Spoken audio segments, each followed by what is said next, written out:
Vous y êtes à peu près 10 lignes dans haut de la page, à peu près. Tnan, au milieu de la page, au milieu de la ligne. Tnan, ve'od amar Rabbi Yehuda, nishpach adam yamut hamishtaler. Met hamishtaler, yishafech adam. Alors, il a dit à la fin de la Mishnah que dans le cas où le sang du bouc qui l'Hachem s'est renversé, okay? Yishpach adam. Alors là, automatiquement, yamut hamishtaler. Le seir qui est censé être l'Azazel, il meurt. Parce qu'il est éliminé, parce qu'apparemment Rabbi Yehuda est de l'opinion que les animaux, ils sont nidrim. Nidrim, c'est une fois qu'il y a un problème technique, ils sont rejetés pour toujours. Mais un mishtaler, et si le mishtaler meurt, c'est celui-là qui meurt, c'est le mishtaler, yishafer adam. Le sang qui a déjà été reçu dans le bol, il va être renversé encore une fois. Parce que on sait qu'on ne peut pas faire le service sans que les deux ils sont présents. Si un, pour une raison ou une autre, il devient invalidé, automatiquement l'autre, selon Rabbi Yehuda, il est rejeté. Tandis qu'on a vu avant, c'était qui l'autre opinion? C'était, il me semble, Rav. Rav, on avait eu la marquette entre Rav et Rabbi Yochanan. Que Rav dit que non. Balei Chaim einan nidchim. Qu'un animal qui est mis de côté pour un peu de temps parce qu'il y a un problème technique, il n'est pas rejeté. Il est mis de côté. Il a quelque chose qui va...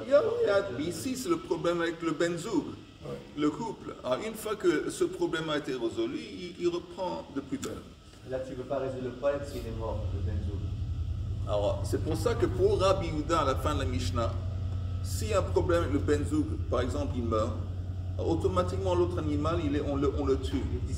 Il est disqualifié. Il est rejeté.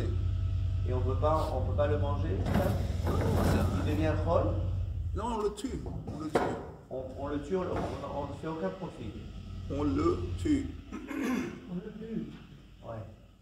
Ah, tu veux que je dise ça en anglais? You kill him. Non, tu comprends. Alors, la Gemara dit... Mais j'ai pas compris dans les mots là, qu'est-ce qui est marqué. Amar Rabbi Yehuda, Nishpach adam. Ok. Yamut hamishtaler. Le deuxième, on va baptiser, on le tue. Et dans le sens inverse aussi, Met hamishtaler, yishafech adam. Que si celui qui est invalidé, celui qui meurt, c'est le mishtaler. Alors celui qui a déjà été égorgé, le seir l'Hachem, à son sang il devient invalide, on le jette. Ah, ça veut dire jeter son sang, ça, Yishpor Adam. Yishafer Adam. Ok. La Gemara dit Bishlam le Rabbi Yochanan, ça marche selon Rabbi Yochanan, d'Amar Balei Chaim Nidachin. Parce qu'on avait vu avant Rabbi Yochanan, sa prise de position est qu'un animal qui a un problème, il est rejeté à fond. Mais Shumhach Yamut, un mishtaler, c'est pour ça que Rabbi Yehuda dit que le mishtaler il doit mourir. Elle a les Rav. Mais son Rav qui a dit que les animaux ne sont pas rejetés, ils sont simplement mis de côté jusqu'on va résoudre le problème. Amai yamut mishtaler. Alors pourquoi est-ce que le mishtaler on le tue?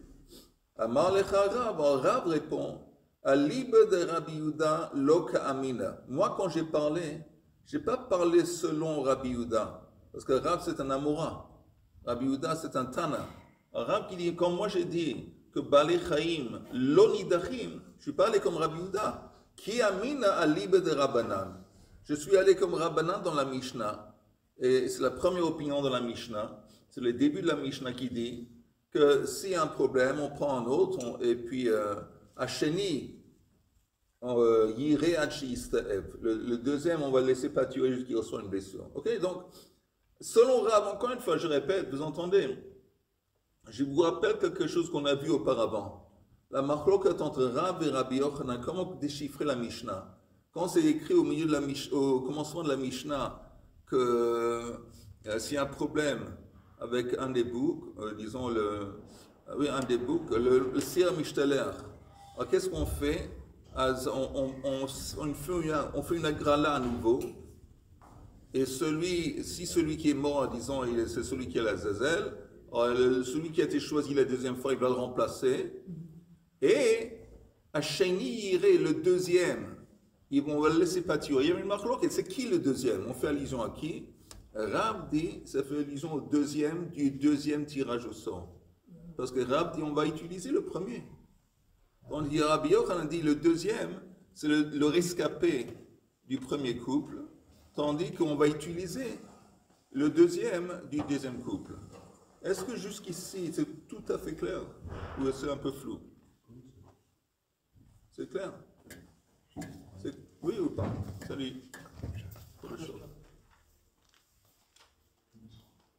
Ok, on continue. On a deux avis. Il y a l'avis de Rab Et le Rabbi Yochanan. et Rabbi Yochanan. Et Rabbi Yochanan, il dit... Alors, lui, il dit qu'on ne peut pas utiliser la première, il faut utiliser la deuxième. Parce que, alors lui, et Rabbi Yehuda, c'est la même chose à part. Il va comme Rabbi Yehuda. Il dit qu'il y a un problème avec un des animaux. L'autre animal, il est disqualifié à fond. Et Rabbi Yochanan dit la même chose. Donc il dit, lesquels on va utiliser en tant que remplaçant? Le deuxième. Le deuxième. Et quand c'est écrit dans les Mishnah, Sheni Yir'e Ad Sheistev, le deuxième, on va le laisser pâturer. On parle de... C'est qui celui qu'on va laisser mourir, ou laisser recevoir une blessure? C'est le premier. Le rescapé du premier. Tandis que Rab, il dit à four. Rab, il dit qu'on va utiliser le rescapé du premier couple, et celui qu'on va laisser pâturer, c'est le deuxième du deuxième couple. Alors la Gemara dit, Bishlam le Rav, Beha plige Rabbi Yehuda, Berabbanan. Ça marche selon Rav. Pourquoi ça marche? Parce que là, je vois qu'il y a une marloquette entre le début de la Mishnah Rabbanan et Rabbi Yehuda. Elle a les Rabbi Yochanan, mais selon Rabbi Yochanan, B'mai plige, sur quoi est-ce qu'ils se disputent? Attends une seconde, on va en parler. Amar Rav ha amrinan daika matnitin que batei de Rav. On a dit avant que daika matnitin, notre Mishnah, si on prête attention, on voit bien qu'elle va selon l'opinion de Rav. Maintenant, chers collègues, faites marche arrière. Quand vous avez envie, quand vous êtes disponible, regardez la page Samerbet Amoud Aleph.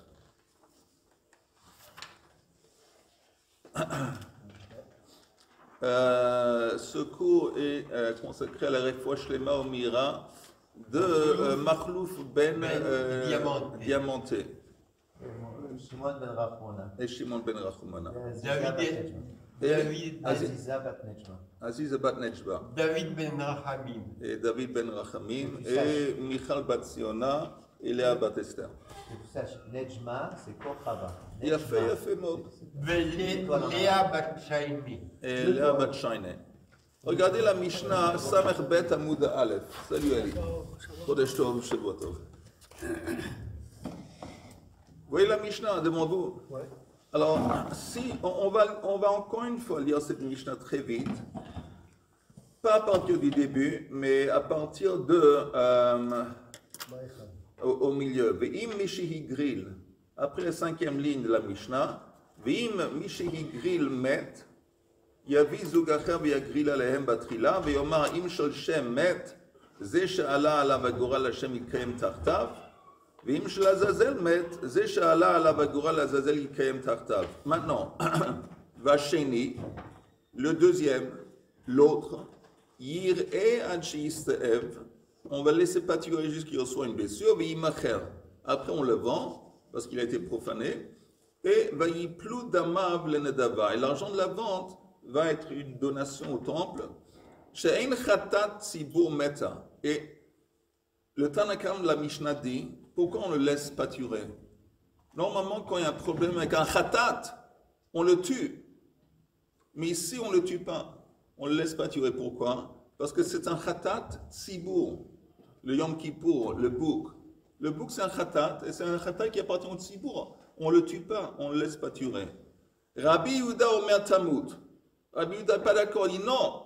Aucune différence avec un khatat tzibur, un khatat d'un individu, on le tue. Et après, Rabbi Yehuda continue.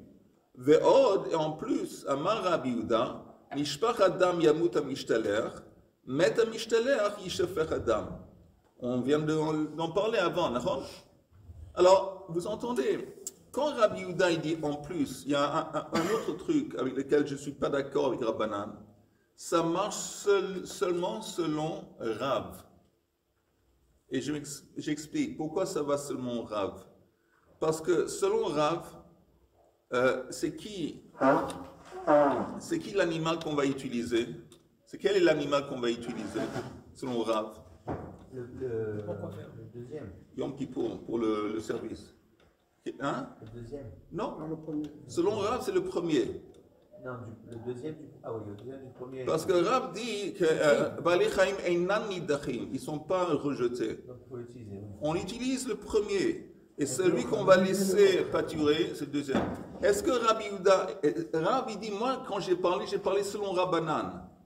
J'ai expliqué la prise de position. Rabbanan, c'est la Mishnah. C'est la première opinion de la Mishnah. Après, Rabbi Yehuda, il conteste. Il dit, non, je ne suis pas d'accord. Il dit, si un qui est disqualifié, l'autre est disqualifié. Parce que lui, il dit que Balei Chaim Nidachim. Donc, on comprend la Mishnah selon Rav. Parce qu'il savait que Rabbi Yehuda, il n'est pas d'accord avec Rabbanan sur 2 points. Un point, c'est que Rabbanan dise que s'il y a un khatat, une tzibour qui est disqualifié, on ne le tue pas, on le laisse pâturer. Et Rabbi Yehuda dit non, on le tue. Ça, c'est un. Deuxième point, que selon Rabbanan, selon Rav, ils disent qu'on utilise le premier, le rescapé du premier tirage au sort. Selon Rabbi Yehuda, il dit non, on utilise le deuxième du deuxième couple, après le deuxième tirage au sort. Donc on comprend la Mishnah, on comprend pourquoi c'est écrit la Mishnah à la fin de Od. Mais selon Rabbi Yochanan qui dit que non, il est comme Rabbi Yehuda, il dit que selon Rabbanan, lui explique Rabbanan, que c'est qui celui qu'on va utiliser? C'est le deuxième du deuxième tirage au sort. Parce que le premier, il a été disqualifié, il est rejeté pour toujours. C'est comme Rabbi Yehuda, d'accord? Or, selon Rabbi Yochanan, quand à la fin de la Mishnah c'est écrit Ve'od amar Rabbi Yehuda mishpach adam yamut mishtalech met mishtalech yishefer adam, c'est exactement la même chose selon Rabbi Yochanan que Rabbanan disent. Alors, sur quoi ils se disputent? Donc la Mishnah n'a pas vraiment beaucoup de sens selon Rabbi Yochanan. C'est clair ou c'est flou? Oui? Dis-le-moi, je vois que c'est pas tout. Ça va. Oui? Plus ou moins. Non, mais je veux que ça soit clair comme un bleu, le ciel limpide, un jour de printemps. Le ciel n'est pas bleu. T'as compris? Mais pourquoi à chaque fois on nous donne d'autres rabbiniques pour nous, mais Balbel, il y a 2 avis et puis on veut que ce soit les mêmes avis. Non, bonne question, Chaim, bonne question. Il y a la Mishnah qui dit 1, 2, 3, 4, 5. Non, pardon, 1, 2, 3, 4. La 4e ligne en bas de la page, Samer Bet Amoud Aleph, la Mishnah, c'est écrit Vasheni Yir'e Ad Sheyistaev. D'accord? Tu vois cette phrase? Alors la Gemara demande, mais dans la Mishnah, c'est pas clair de qui on parle. C'est pas clair. C'est qui le deuxième? On va le laisser, on va pas l'utiliser, on va le laisser pâturer jusqu'à qu'il reçoit une blessure, après on le vend. C'est qui le deuxième? Logiquement, c'est le premier. Moi, je m'en fous de logiquement. Il y a une marloquette. Il y a une marloquette. Sur ça, Rav et Rabbi Yochanan se disputent. Ça, c'est la marloquette. Le Tanakama, la Mishnah, elle parle de qui? Alors, selon Rav, on parle le Sheni, c'est c'est le deuxième du deuxième tirage au sort. Parce qu'on va utiliser le rescapé du premier. Ok? D'accord. Et selon Rabbi Yochanan, ça fourre. Le Sheni qu'on va laisser, c'est le rescapé du premier couple qui est invalidé. Donc on va utiliser le deuxième du deuxième tirage au sort. Et le premier du deuxième, qu'est-ce qu'on fait avec? Le premier du deuxième? Non, il remplace. Et après le deuxième tirage au sort, il remplace celui qui est mort. Non, j'ai pas compris. Le deuxième, il y a le premier couple, ok? On parle du premier couple. Il y en a un qui Il y meurt. en a un qui est Makriv L'autre, il est Azazel, mais il est disqualifié. Disons que On c'est prend celui-là le deuxième qui... coup. Disons qu'il meurt. Disons qu'il meurt, l'Azazel. C'est-à-dire, on prend un deuxième coup. Oui, on fait un tirage On au se sort. sert du deuxième pour remplacer celui qui a... Oui, après le tirage au sort, celui qui a été choisi, l'Azazel, il va remplacer l'Azazel qui est mort. Alors, qu'est-ce qu'on fait du premier et du deuxième coup? Oh, bonne question. Ouais. Alors, justement, Il n'a aucune utilisation. Logiquement, si on fait un deuxième tirage au sort, le deuxième attends, tirage au je sort- peux répondre à Eli. Non, mais il y a une logique. quand Attends, même. laisse-moi répondre à Eli. Après, je retourne. C'est le deuxième qui reste, c'est la Hachem, Nachon? Nachon ou pas?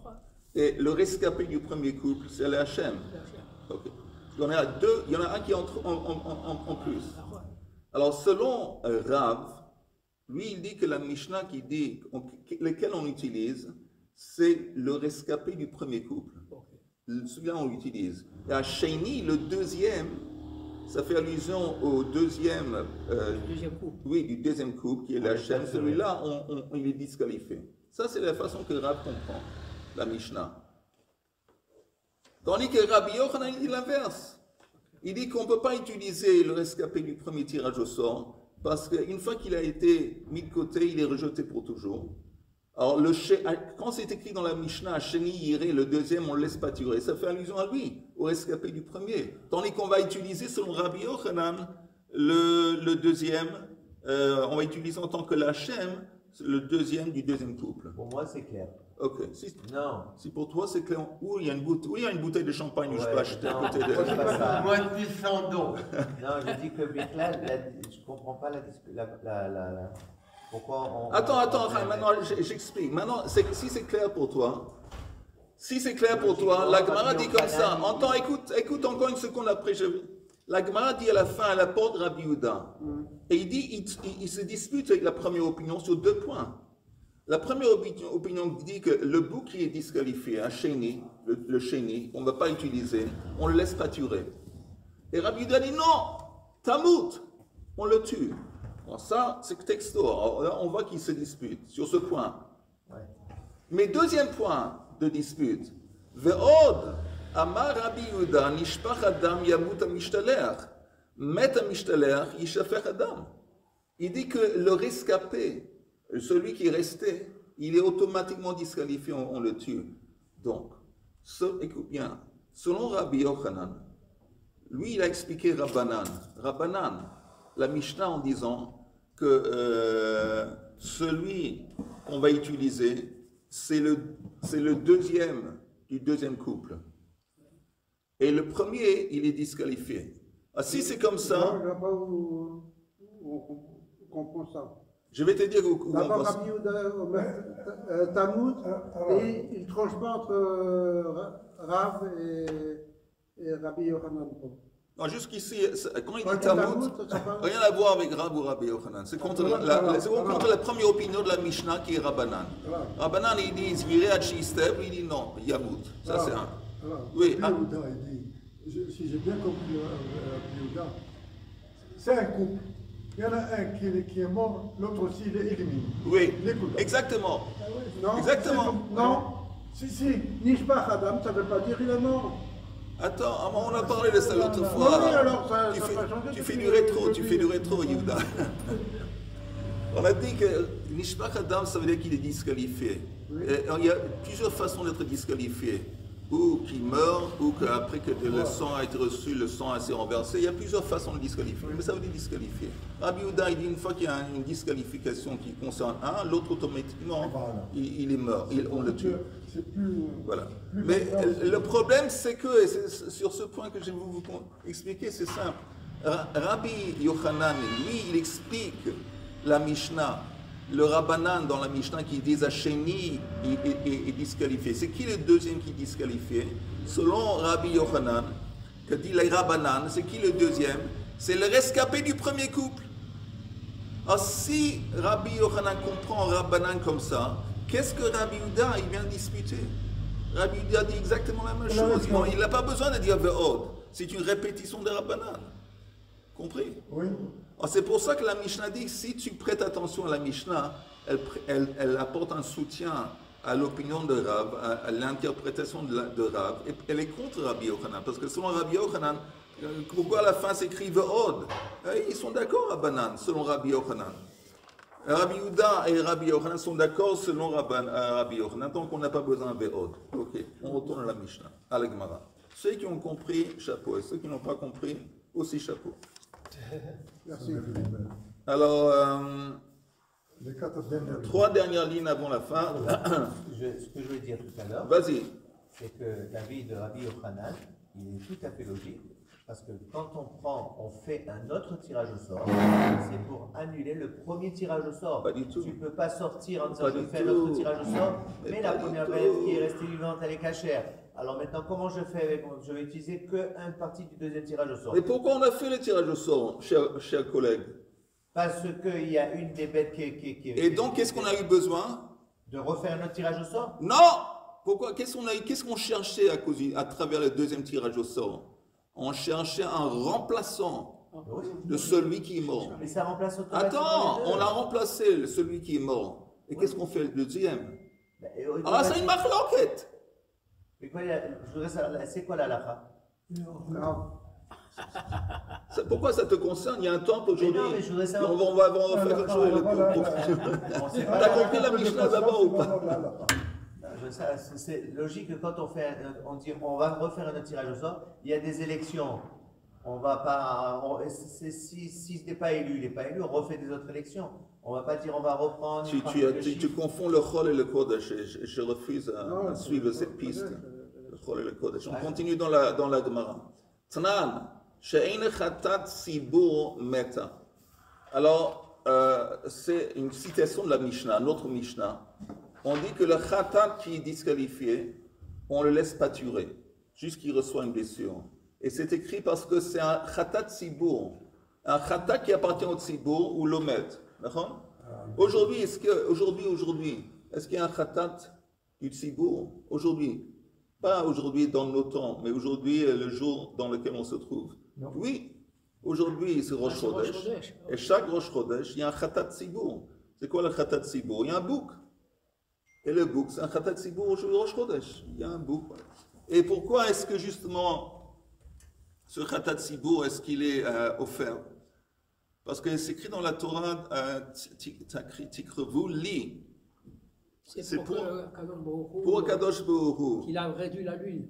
Oh, on apporte un Rosh Chodesh bizarrement, un Khatat Sibur, mais en fin de compte, il vient en quelque sorte, entre parenthèses, expier les fautes, entre parenthèses, d'Akadosh Baruch Hu. Pourquoi? Parce qu'il a amoindri la lune. Qu'est-ce que ça veut dire? C'est bizarre. On connaît ce midrash. Alors, explique. C'est le midrash du soleil et de la lune qui est venu voir Akadosh Baruch Hu Oui. en disant comment est-ce qu'on peut avoir deux, à l'époque la lune était de la même taille, Oui. comment on peut avoir en l'occurrence deux couronnes pour un seul roi. Non, Et une qui- couronne pour deux rois. Oui, Une couronne pour deux rois. oui. Et qui a fait cet argument? La lune, La lune. c'était pas un argument qui était de Gava, c'était un argument plutôt fonctionnel. Akadosh Baruch Hu, parce que je me souviens, Akadosh Baruch Hu a dit Toi, tu as soulevé le problème. On va le résoudre à travers toi. C'est sûr qu'il t'a- On va te réduire. mais parce qu'en fait, il y a Alors, quel est le problème avec le Kadosh Baruch Hu? Pourquoi il est fautif? Kadosh Baruch Hu, il considère que même ça, il a. Non, parce qu'il a peut-être réagi de manière trop rapide. Enfin, trop rapide, parce que la question de la lune n'était pas une question de Gava, c'est pas une question de. Tout à fait, pas tout à fait. Mais au début, dans les 6 jours de création, on voit qu'il y a 3 exemples de disons, orgueil, disons, ego. Il y a 3 problèmes de ego. Un problème, c'est vis-à-vis, bien sûr, de l'homme. On va commencer par le commencement. Un problème, c'est vis-à-vis des arbres fruitiers. C'est écrit au commencement qu'Akadosh Baruch Hu a dit esprit. Oh, c'est plus. Hein? L'esprit, oh, c'est plus. Esprit au esprit, il a fait. Et l'idée c'était que l'arbre était censé avoir le même goût que le Vous fruit. pouvez consommer l'arbre.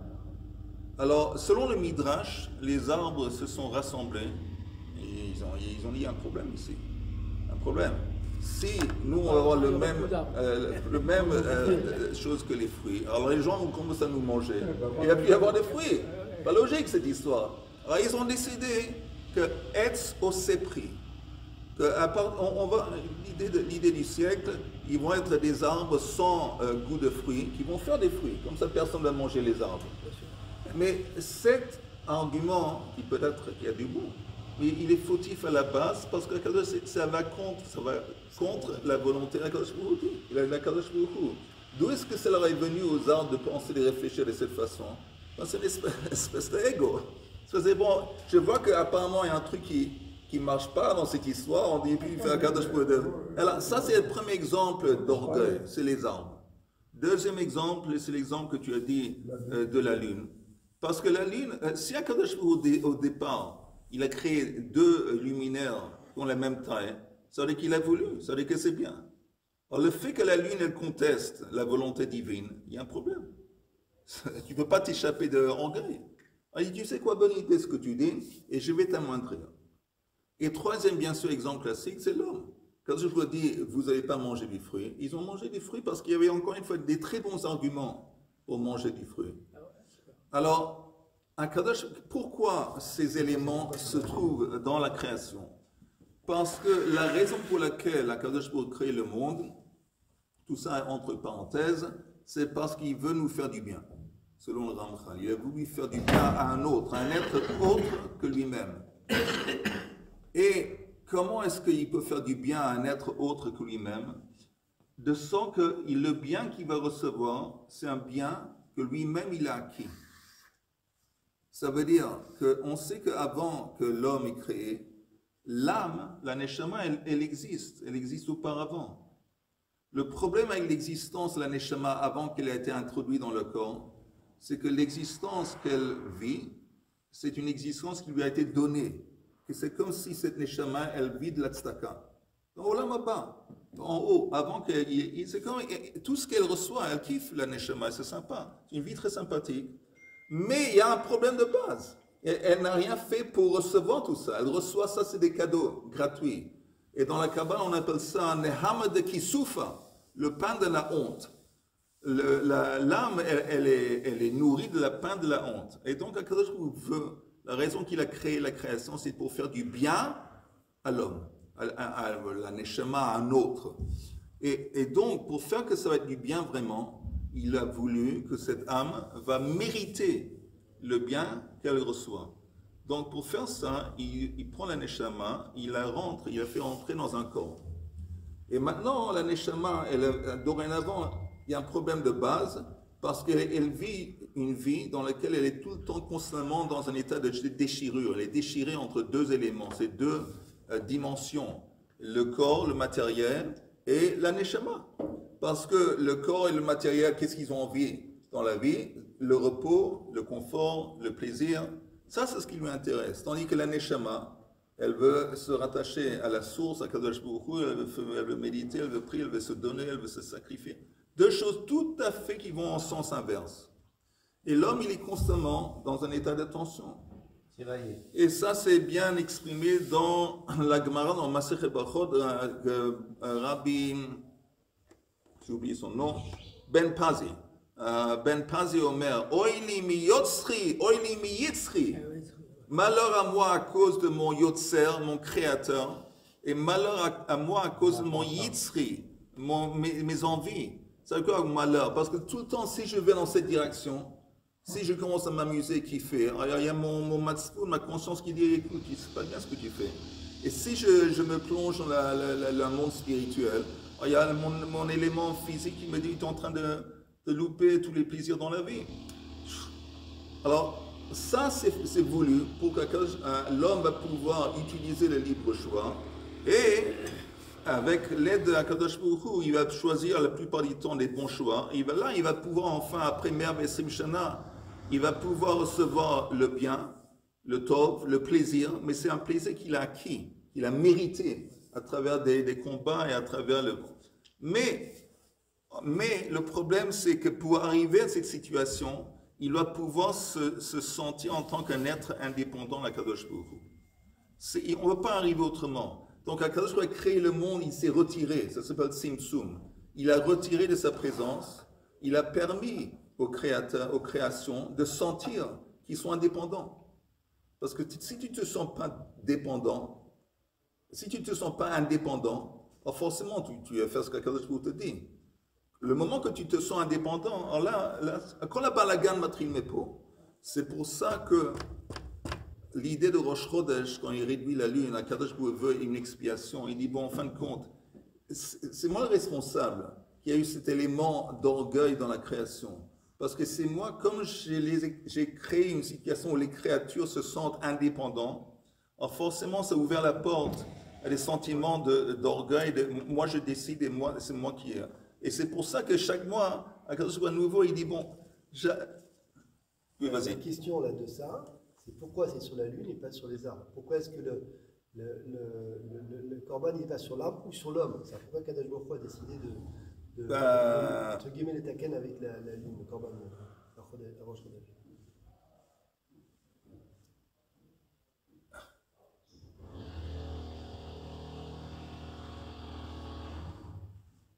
Parce que la lune, je pense que ça exprime le fait, l'homme, que cet élément d'indépendance, de se sentir indépendant, ça a même été exprimé au niveau du sommaire. Même à ce niveau, il y a une conscience. Les plantes, ils vivent avec une certaine conscience. La preuve, aujourd'hui, tu chantes à une plante, tu lui dis tu es belle, apparemment ça réagit d'une certaine façon, et les plantes, ça réagit. Et même à ce niveau, il y a une conscience, une espèce de conscience où ils se sentent une espèce d'indépendance. Ça veut dire que quand il a construit le monde de cette façon, c'est vraiment intrinsèque au fabric of the world, au monde. Tandis que bon, l'homme, on peut dire, bon, il est distinct au monde de la nature, et donc il choisit comme il veut choisir, et c'est différent. Mais non, c'est pas seulement l'homme, c'est la nature elle-même de la création. Pourquoi est-ce que Kadosh Baruch Hu a Pas l'arbre. Parce que, je ne sais pas, c'est peut-être parce que les arbres, ils ont eu un bon argument, je ne sais pas. Je ne sais pas, on a une bonne question, je ne sais pas. Tout ça pour dire quoi? Comment on est ouvert cette parenthèse? Khatat Sibour. Ah, Khatat Sibour, voilà. Alors justement, Rosh Chodesh, on a un Khatat Sibour qui est un bout. Mais on est où dans la Gemara? Dans le Pirkei Avot. Ah, bah on était dans. Dans le Pirkei Avot. On était dans la brachot. On était dans la vie. on fait sur Maseret. Oui. L'Irbodo, ça veut dire que. Dans sa gloire. Comme ça, c'est pour son plaisir à lui. Oui. Bon, alors, qu'est-ce que c'est la création? Qu'est-ce qu'elle va donner la création si c'est un plaisir pour le famille? Tu as dit tout à l'heure. Oui, il a créé la création pour donner du plaisir à un autre. Parce que, Eli, quand il y a un autre qui est en dépit du fait qu'il est indépendant, néanmoins, il va couronner un Kadosh Baruch Hu, il va. Néanmoins, il va dire qu'Akadosh Baruch Hu c'est le maître du monde. Ça, c'est l'Irbodo. Si l'homme, il arrive à prendre le dessus sur son Yetzirah, il reconnaît une reconnaissance de sa part qu'Akadosh Baruch Hu est le maître du monde. C'est l'Irbodo. C'est mamash l'Irbodo. C'est beaucoup plus que les anges. Les anges, ils sont programmés. Ils sont programmés. Les choses, non. L'homme, non. Et en dépit du fait qu'il n'est pas programmé, s'il décide, il choisit de dire qu'Akadosh Baruch Hu c'est le maître du monde, c'est l'Ichbodo. C'est mamash l'Ichbodo. Maintenant, écoutez, on a dérapé un petit peu à cause de moi. On est où là? À la fin de Vous savez, comme on a dérapé, j'ai presque envie de continuer à déraper, mais encore deux, trois lignes de Gemara, puis je vais vous dire un truc très vite de la paracha. Où dans la Gemara? Ah, donc on avait vu exactement. Tanan, on va s'arrêter là, au Tanan. Là, j'apporte une idée du Chumash. Très vite du Chumash, parce que comme on a déjà quitté la Gemara, alors, juste, j'ai prêté attention. Pourquoi ça vaut la peine de faire Chazara? On fait Chazara sur Parashat HaShavua chaque année. On fait Chazara, on est censé de faire Chazara sur la Masechet, sur la Gemara, on est censé de faire des chazarot. Parce qu'à force de retourner sur le matériel, on découvre d'autres dimensions, d'autres idées. Ok? Alors, dans la parasha de Bamidbar, il y a un truc intéressant que Be'avonotan et Arabim, c'est la première fois que j'ai vraiment prêté attention.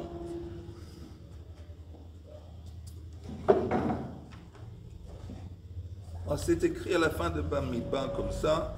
Quand on va recouvrir les ustensiles, avant de faire le voyage, il faut mettre des draps sur les ustensiles pour les recouvrir. Alors regardez bien à quel point il faut essayer de prêter attention aux détails du texte de la Torah. C'est écrit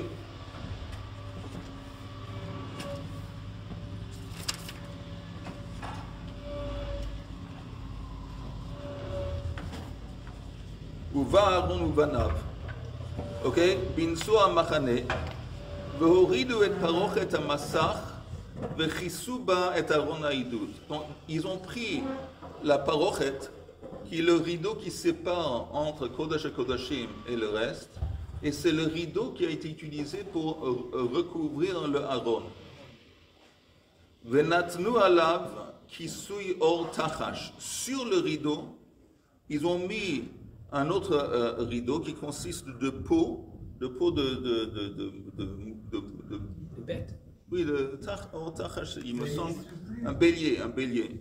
Ça n'existe plus, le tachash. Or tachash, c'est un animal spécial, mais c'est un animal de peau d'une bête, je pense que c'est un bélier, mais par-dessous, beged kelil techelet, mais les mala, vesamu badav. Et sur le or tachash, il y a un rideau, kelil techelet entièrement de bleu. Ok, donc, je répète, sur l'Aaron, il y a parochet, or tachash, et après en haut, le trelet. Maintenant, le or tachash, il est là en tant que couverture pour protéger de la poussière, de la pluie. C'est un truc qui vient protéger simplement. Okay? Mais en haut du Aaron, on met le bleu. Et c'est unique, parce que tous les autres kélim, le bleu, c'est d'abord, on met sur le kli, on met le drap bleu. Par exemple, Val Shulchan, quand on parle de la table, Val Shulchan apanim yifrusu beged trelet. D'abord, on met le drap bleu. Venatnu alav et hakeharot, et hakapot, et hamenakiot, et ksot hanasech, velechem hatamid alav yeh, et parsu lehem beged tolat shani. Sur ça, on met un drap rouge, vechisu oto b'mirse or tachash. Et après, on met or tachash. Le or tachash, il est en haut. Et c'est logique, parce que c'est ça qui vient protéger. Et c'est la même chose avec tout. Très vite, je vous lis Al-Mizbach HaZahav, Yifrosu Beged Trelet. D'abord le bleu, et à la fin, Or Tachash. Et la même chose aussi avec la menorah. Pourquoi? Alors, quelle est la première question? Pourquoi, avec le Aaron, le bleu, c'est en haut, c'est à l'extérieur? Et tandis que tous les autres kélim, le bleu, il est à l'intérieur, il recouvre les clés directement.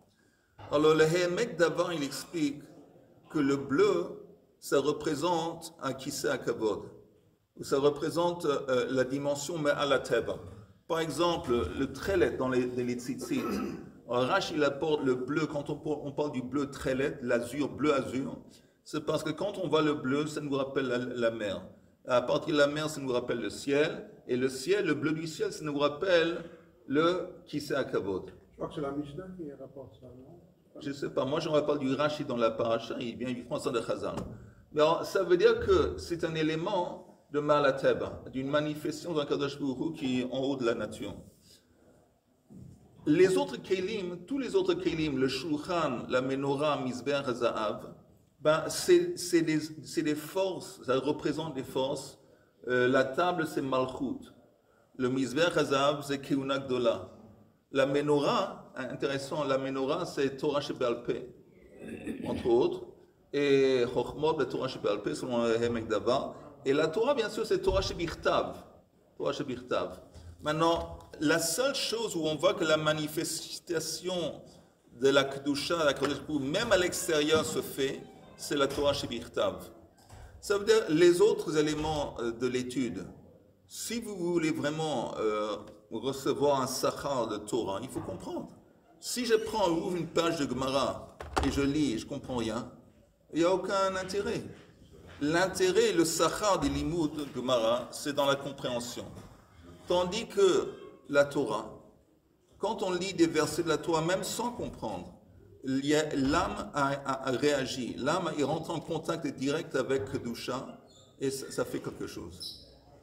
Donc c'est pour ça une des raisons, quand on parle de le Aaron, qui représente Torah Shebirtav, le bleu qui représente la Kedusha, il est à l'extérieur. Il n'y a pas, on rentre en compte, il y a une manifestation externe. Tandis que les autres choses, pour accéder à la preuve, la Malchut, qui représente la table, et Keuna Gdola, qui représente le Mizbeach Hazav, ça fait 2000 ans qu'on ne l'a pas. On n'a pas de Melech, on n'a pas de Kohen Gadol. Donc ça veut dire que c'est recouvert par une espèce de couverture, ils ont symboliquement Or Tachash, et il faut des mérites pour pouvoir traverser cette clipa et atteindre et arriver à ce qui se trouve à l'intérieur. Et tandis que la Torah, elle est même dans l'exil, quoi que ce soit, elle est toujours disponible. En la disant simplement. Voilà, même en la disant, même sans effort de notre part. Tandis que par exemple, la Menorah, qui est Torah Sheba'al Peh, on doit faire un effort. Ok? Maintenant, une autre différence, et là on finit, c'est que quand on parle de la table, on met sur la table les ustensiles qu'on utilise pour le pain. Ils sont mis aussi sur la table et on recouvre. Et la menorah aussi, il y a d'autres objets et ustensiles qu'on utilise pour servir la menorah. Regardez la différence dans le texte quand on parle de la table. C'est écrit Val Shulchan Apanim Yifresu Beged Trelet. On recouvre la table avec une couverture de bleu. Sur la couverture de bleu, on met les ustensiles. Natnu alav et akarot, et kapot, et amenakiyot, et ksot anaser, velechem atamid, aussi le pain à laver. Mais sur tous ces ustensiles sur le pain, on met un drap rouge.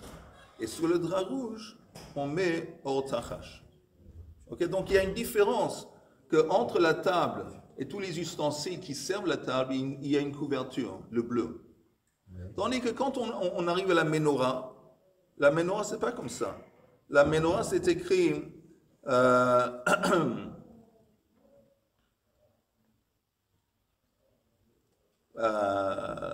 la menorah, c'est écrit, attendez une seconde, tout de suite.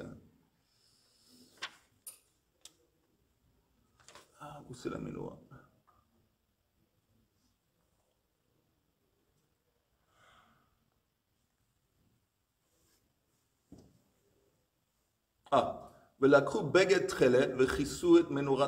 D'abord, on prend un drap bleu, on recouvre la menorah. Mais dans la menorah, on recouvre pas seulement la menorah. Chisuet menorah tamaor, vet nerotea, vet malkachea, vet machtotea. La menorah, c'est différent. On prend le drap bleu et on recouvre aussi bien la menorah que tous les kélim qui servent la menorah. Alors, c'est quoi la différence? Quand on parle de la table, on a dit la table, c'est Malchut. Alors, la Malchut, c'est le roi. Alors, le roi, il est recouvert de bleu. Le bleu, on a dit, c'est Ma'alateva. Pourquoi? Parce que le roi, il est toujours choisi directement par Kadosh Baruch Hu. C'est une autre dimension et il est retiré, il est séparé par les princes et par les conseillers. Il est entouré de princes et de conseillers, mais il est séparé. Lui, il est choisi par Kadosh Baruch Hu, tandis que c'est lui qui choisit les conseillers. Et les conseillers, ils sont séparés du roi. Donc ça, c'est exprimé au niveau symbolique, que d'abord on recouvre la table avec du bleu. Le bleu, on avait dit Trelet Ma'alateva. Après, tous les ustensiles, c'est tous les conseillers du roi, tous les princes, tous ceux qui... Alors là, ils sont séparés, on les recouvre. Tandis que la menorah, qui est Torah Sheba'al Peh, alors là, la menorah et tous les ustensiles sont recouverts ensemble. Parce qu'entre le Rav et les Talmidim, Il n'y a pas censé être une séparation. Il y a une séparation dans le sens que le Rav, normalement, il sait un peu plus que les Talmidim. Il vient enseigner. Mais ils sont ensemble. Et ils sont tous aussi choix. Ils sont tous sous l'ashkacha pratique, direct, d'Akadosh Baruch Hu à travers la Torah. Ça, c'est exprimé par le fait qu'ici, l'Umat HaShulchan, en contradiction avec la contrainte et la table, tout est recouvert ensemble, aussi bien la menorah que tous les kelim. Voilà. Mais il y a d'autres choses. On prête attention, on voit les différences. Les différences entre les draps, entre l'ordre de recouvrir et la couleur des draps, tout ça, ça a un sens, tout ça, c'est très intéressant. On n'est pas encore au niveau de détecter. On a l'habitude de passer sur dessus, on prend... Quand on écoute des